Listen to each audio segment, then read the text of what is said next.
Hello everyone, आज के इस वीडियो में आपका स्वागत है। और आज के इस वीडियो में हम आपका जो आईएमआरई का दूसरा चैप्टर है उसका 2.3 का एक वीडियो बना चुके थे, जिसमें हम कुछ क्वेश्चन और कुछ का थ्योरी बताए थे।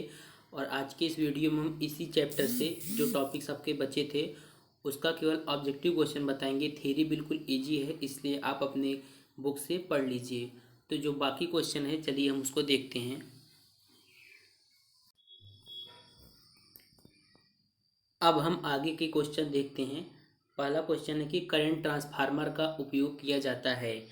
पहला ऑप्शन है मेजरमेंट प्रोसेस, मापने के लिए, इंस्ट्रूमेंटेशन उपयंत्र के लिए, प्रोटेक्शन सुरक्षा के लिए, और चौथा है ऑल ऑफ अबव।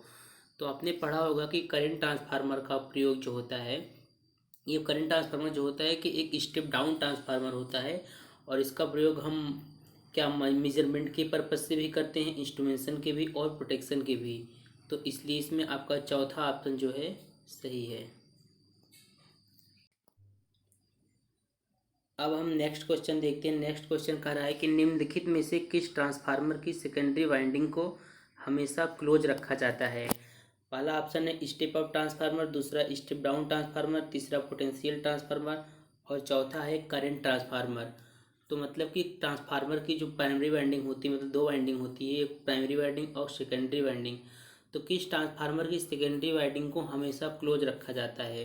तो इसमें से आपका जो है चौथा ऑप्शन सही है। करंट ट्रांसफार्मर की सेकेंडरी वाइंडिंग को हमेशा क्लोज रखा जाता है।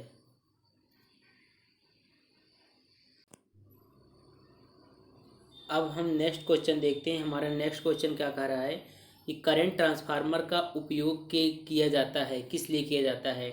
पहला ऑप्शन है वोल्टेज को मापने में, दूसरा उच्च मान के धारा को मापने में, चौथा है शॉर्ट सर्किट या अनवांटेड जो करंट होते हैं उनको उसके लिए उपयोग करने में, और चौथा है to measure low value of current, low value की करंट को मापने के लिए। तो आपको पता है करंट ट्रांसफार्मर जो होता है हाई हाई वैल्यू के करंट को क्या करता है, मापता है। इसलिए इसमें आपका जो है दूसरा ऑप्शन वो सही है।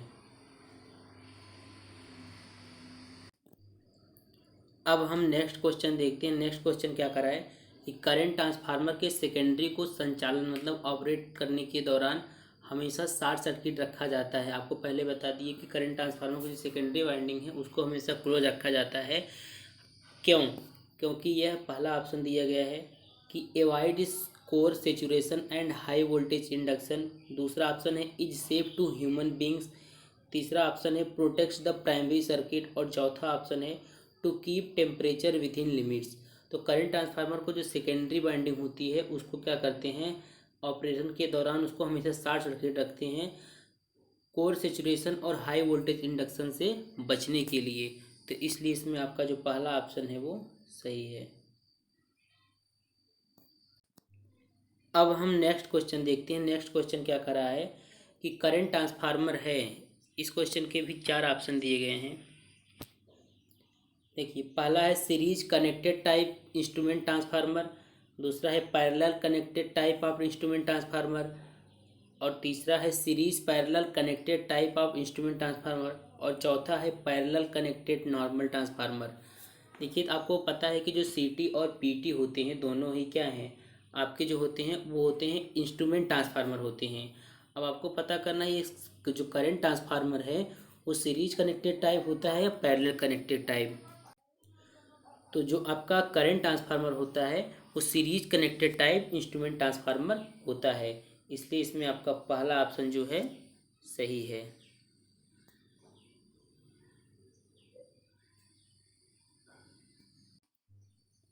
अब हम लोग नेक्स्ट क्वेश्चन देखते हैं। 7 नंबर का क्वेश्चन है, कह रहा है कि पीटी का प्रयोग मतलब पोटेंशियल ट्रांसफार्मर का प्रयोग मापने के लिए किया जाता है। तो पहला ऑप्शन है हाई वोल्टेज, दूसरा है लो वोल्टेज, और इसके अलग आगे दो जो ऑप्शन है वो है हाई करंट और लो करंट। तो आपको पता है जो सीटी होता है वो क्या करता है, हाई वैल्यू की करंट को मेजर करता है, मापता है। और जो पीटी होता है हाई वोल्टेज को क्या करता है, मापता है। इसलिए जो इसमें आपका ऑप्शन सही है वो क्या सही है, पहला वाला ऑप्शन इसमें आपका सही है।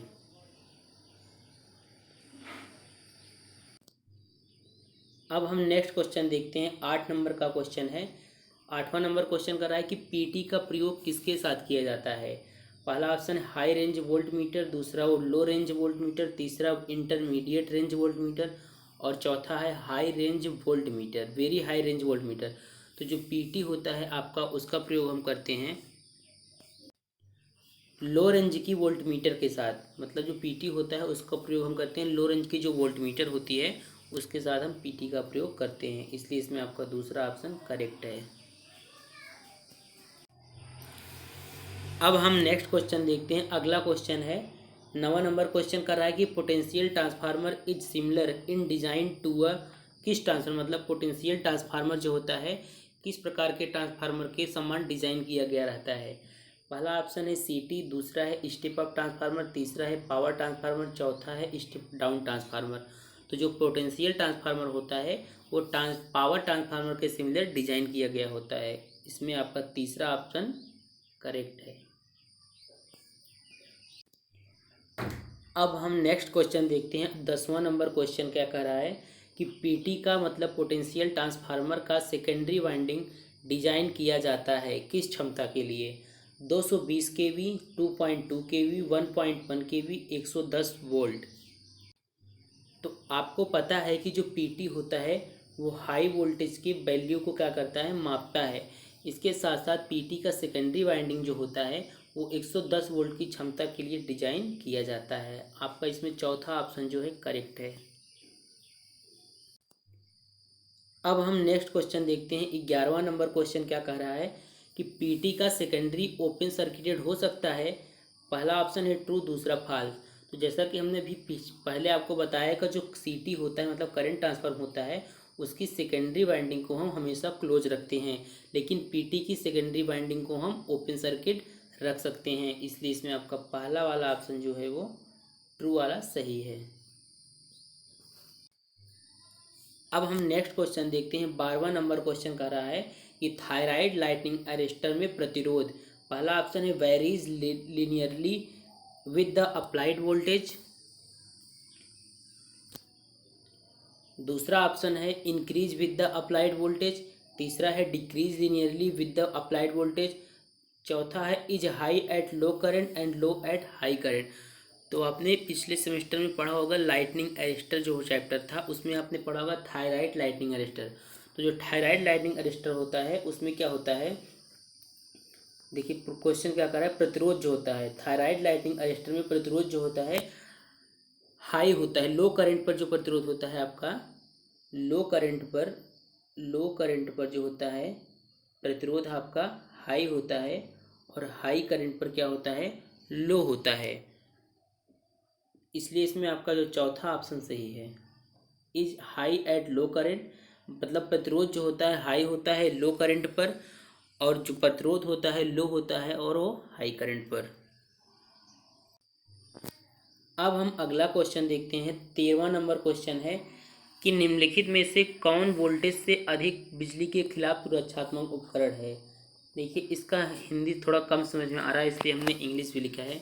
Which of the following is the protective device against lightning over voltage, कि लाइटनिंग का जो ओवर वोल्टेज होता है उससे प्रोटेक्शन के लिए कौन सी डिवाइस का प्रयोग किया जाता है।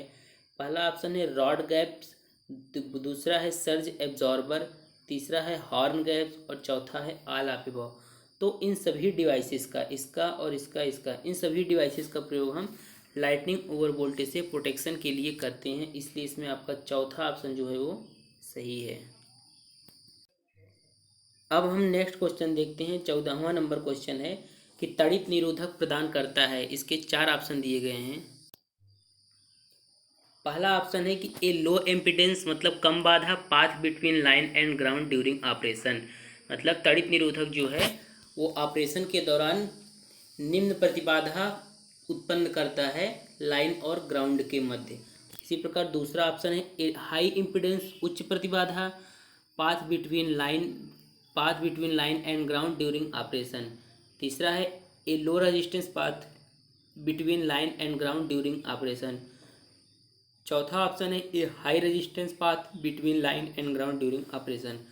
तो जो लाइटनिंग अरेस्टर होता है आपका वो तो पहली बात तो इनमें से ये 2 ऑप्शन तो गलत हैं कि यह रेजिस्टेंस पाथ नहीं उत्पन्न करता है लाइन एंड ग्राउंड के बीच में, यह हमेशा इम्पिडेंस पाथ उत्पन्न करता है अब आपको पता करना है कि ये इम्पीडेंस पाथ जो है वो लो होता है कि हाई होता है। तो आपको बताते हैं कि जो लाइटनिंग अरेस्टर उत्पन्न करता है वो लो इम्पीडेंस उत्पन्न करता है लाइन और ग्राउंड के मध्य, इसलिए इसमें आपका पहला ऑप्शन जो है सही है। अब हम अगला क्वेश्चन देखते हैं। 15 नंबर का क्वेश्चन है। 15 कि कराए कि तड़ित निरोधक प्रदान करता है। यही क्वेश्चन पहले आया था लेकिन थोड़ा सा इसमें अलग है। पहला ऑप्शन है कि लो इम्पीडेंस पाथ, दूसरा है हाई इम्पीडेंस पाथ, तीसरा है लो रेजिस्टेंस पाथ, चौथा है high resistance path between line and earth during operation. तो आपको इसके पहले ही बता दिए कि तड़ित निरोधक मतलब लाइटनिंग अरेस्टर जो होता है वो लो इम्पीडेंस पाथ निम्न प्रतिबाधा का पाथ उत्पन्न करता है। तो पहला ऑप्शन इसमें आपका सही है। अब हम अगला क्वेश्चन देखते हैं। अगला क्वेश्चन क्या कर रहा है कि सामान्यतः नॉर्मली तड़ित निरोधक होता है। ऑप्शन देख लेते हैं। ऑप्शन में पहला ऑप्शन दिया है कि सर्ज डाइवर्टर, मतलब कि लाइटनिंग जो है आपका वो सर्ज डायरेक्टर होता है, डाइवर्टर। और दूसरा ऑप्शन है सर्ज अल्टरनेटर, और तीसरा है सर्ज रिफ्लेक्टर, चौथा है सर्ज एब्जॉर्बर।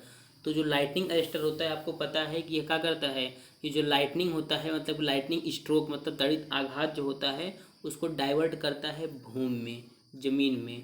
तो इसलिए इसमें आपका सर्ज डाइवर्टर वाला ऑप्शन सही है। अब हम नेक्स्ट क्वेश्चन देखते हैं।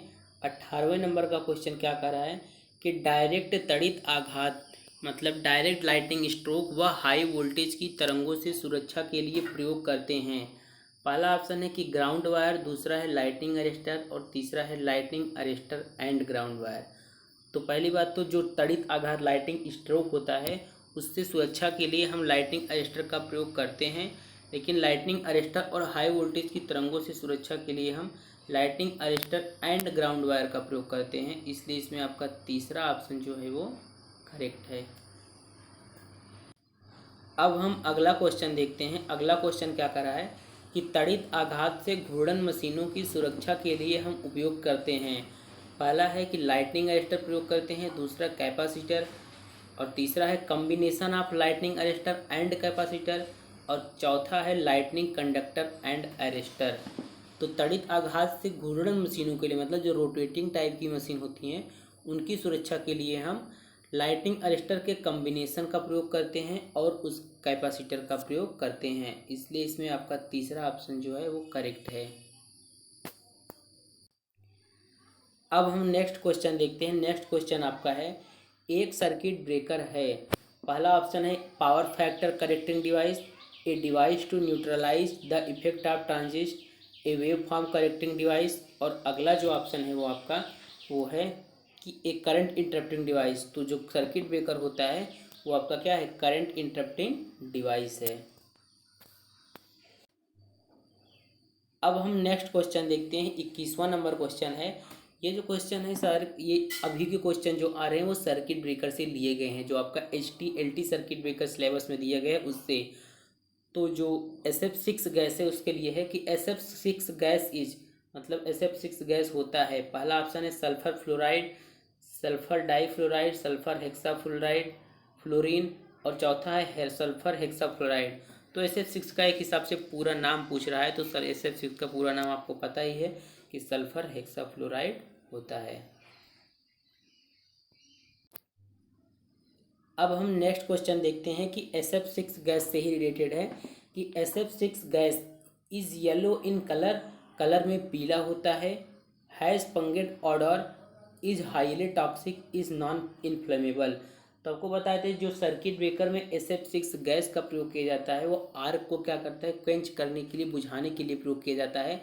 तो अगर SF6 गैस के इससे कलर से मतलब इसमें नहीं है, जो ऑप्शन दिए गए हैं यह नॉन फ्लेमेबल होता है, इसमें चौथा ऑप्शन करेक्ट है, क्योंकि ये मतलब ज्वलनशील नहीं होता है। इसमें आपका चौथा ऑप्शन करेक्ट है। अब हम नेक्स्ट क्वेश्चन देखते हैं। 23 नंबर क्वेश्चन करा है कि तेल सर्किट ब्रेकर में तेल की परावैद्युत शक्ति होनी चाहिए। डाई इलेक्ट्रिक स्ट्रेंथ पूछ रहा है ऑयल सर्किट ब्रेकर में ऑयल की। पहला ऑप्शन है हाई, दूसरा लो, तीसरा मीडियम, चौथा नन ऑफ दिस। तो ऑयल सर्किट ब्रेकर में ऑयल की डाई इलेक्ट्रिक स्ट्रेंथ जो होनी चाहिए वो हमेशा हाई होनी चाहिए। अब हम अगला क्वेश्चन देखते हैं। 24वां नंबर का क्वेश्चन है कि 400 केवी के लिए कौन सा सर्किट ब्रेकर लगाया जा सकता है। पहला ऑप्शन है एयर ब्लास्ट सर्किट ब्रेकर, दूसरा है vacuum circuit breaker, tank type circuit breaker, SF6 circuit breaker. देखिए, इस प्रकार के क्वेश्चन का आंसर देने के लिए आपको पहले थियरी को बहुत ही ध्यान से पढ़ना होगा कि एयर ब्लास्ट सर्किट ब्रेकर का प्रयोग कितने केवी तक किया जाता है, कहाँ किया जाता है। जब आप ये सब चीज़ें पढ़ेंगे तभी आप इन सब क्वेश्चन को सॉल्व कर पाएंगे। इसलिए इसमें जो ऑप्शन सही वो पहला ऑप्शन सही है। 400 केवी के लिए हम एयर ब्लास्ट सर्किट ब्रेकर का प्रयोग करते हैं। अब हम अगला क्वेश्चन देखते हैं 25 नंबर का क्वेश्चन कि बस बार सिस्टम होता है। पहला ऑप्शन है सिंगल बस बार सिस्टम होता है, डबल बस बार सिस्टम, विभाजकीय सिंगल बस बार सिस्टम, उपरोक्त सभी। तो ये सभी बस बार जो हैं ये बस बार सिस्टम के टाइप्स हैं, ये इतने प्रकार के होते हैं, इसलिए इसमें आपका जो है चौथा ऑप्शन आपका करेक्ट है। अब हम नेक्स्ट क्वेश्चन देखते हैं कि 26 नंबर का क्वेश्चन फीडर के लिए किस रिले का उपयोग किया जाता है। पहला है MHO रिले मतलब मोह रिले, ट्रांसले रिले, मर्ज प्राइस प्रोटेक्शन, बकोल्ज रिले। देखिए, ये जो क्वेश्चन है आपका, इसमें से कोई भी ऑप्शन जो दिया गया है वो सही नहीं है 100%। कहीं कहीं पे इसका ऑप्शन दिया गया है मोह रिले और कहीं कहीं पर ट्रांसले रिले दिया गया है। लेकिन जो अब इसे देखते हैं इसमें कौन सा ऑप्शन सही है। देखिए बकोल्ज रिले जो होता है वो ट्रांसफार्मर के प्रोडक्शन के लिए करते हैं, और MHO रिले और ट्रांसले दोनों ही फीडर के लिए प्रयोग करते हैं। लेकिन MHO रिले इसका आंसर जो होगा वो गलत होगा। इसमें जो सही ऑप्शन होगा वो होगा ट्रांसले रिले। अब उस आंसर को जो आपको बताया ट्रांसले रिले उसका क्लेरिफिकेशन कर देते हैं कि क्यों वो सही है। देखिए, वैसे देखा जाए तो इनमें से कोई भी 100% सही नहीं। मोह रिले का प्रयोग हम करते हैं एक लाइन में, मतलब ट्रांसमिशन लाइन, कोई भी लाइन हो गया डिस्टेंस प्रोटेक्शन के लिए, जबकि हम ट्रांसले रिले का प्रयोग करते हैं डिफरेंशियल प्रोटेक्शन के लिए, जबकि मर्ज प्राइस रिले का प्रयोग होता है जनरेटर डिफरेंशियल प्रोटेक्शन के लिए। इसमें जो करेक्ट आंसर है आपका वही सही है, ट्रांसले रिले।